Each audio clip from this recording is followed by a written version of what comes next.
All right, well, I'm tuned in. It's actually in the background right here, HCR 58, which is the House concurrent resolution to reopen Louisiana.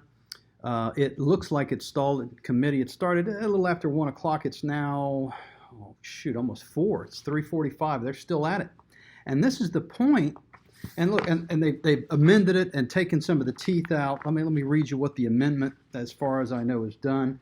The governor's authority to declare an emergency disaster or public health emergency within 15 days of it passing has been stripped out in 2 places, and it's been, it effectively looks like there's very little teeth in this. What I'm hearing is the enforcement is not there. However, several questions have come up in this, and again, I've been watching this for 3 hours almost now. The basic questions that came up, the governor's stay-at-home order stands. That's true. It does stand. The enforcement is removed. What has not been made clear by the question so far is what about the line item veto? So if, for example, Lafayette or any other place decided they were going to not obey the stay-at-home order, could the governor line item veto HB 2, which is capital outlay for different districts? If he knows it's in that particular area, he can just veto it. And then you have potholes and you have all these problems because the state isn't taking care of their obligations for road maintenance. The next thing, the governor can declare another emergency immediately after the ordinance is passed. Thanks to the amendments stripping out that piece, it allows him, he could, this afternoon or Monday morning when he has his press conference, he could say, hey, we're extending through June 1st. There's nothing in the HRC, or the HCR, the House concurrent resolution, to prevent that.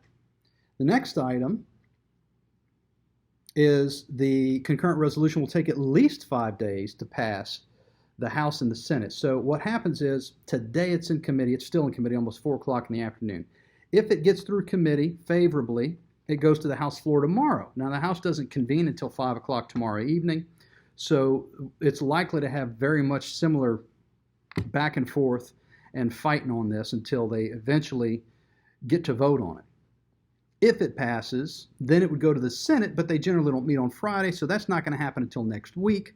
Again, this is just delay after delay after delay that continues to allow Louisiana to stay closed until this gets completed. Once it gets through the Senate committee, it has to go to the Senate floor to a vote, and it's likely to be fought tooth and nail all the way down. So it's chances are it'll be May the 15th before they've even resolved this, and if the governor extends the emergency declaration, it may take some of the teeth out of enforcement. However, this is another piece that I thought was very interesting. It would still allow the Department of Health and the fire marshal to shut off power and to close businesses because it's unhealthy or they've disobeyed the 10-person gathering rule.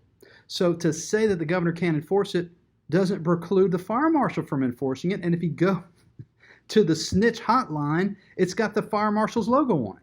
So at this point in the game, I'm not even sure what this House concurrent resolution is going to fix that the Seabaugh petition won't fix now. 53 legislators, 53 representatives in the House sign off on the Seabaugh petition, and it stops immediately.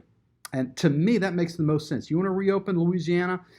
It would allow Louisiana to do that. The parish presidents still have the prerogative to declare their own emergency and to declare their own rules, but it would release parishes that have no problem with the COVID-19 crisis to do what they want to do anyway. So, sign the Seabaugh petition. So that's my recommendation. If you would like to call your representative, I'll put a link on how to find out who that is if you don't know. And just give them a call and say, look, this doesn't look like it's going anywhere. It's going to be weeks, or at least next week before they get this done. We can't be closed that long anymore.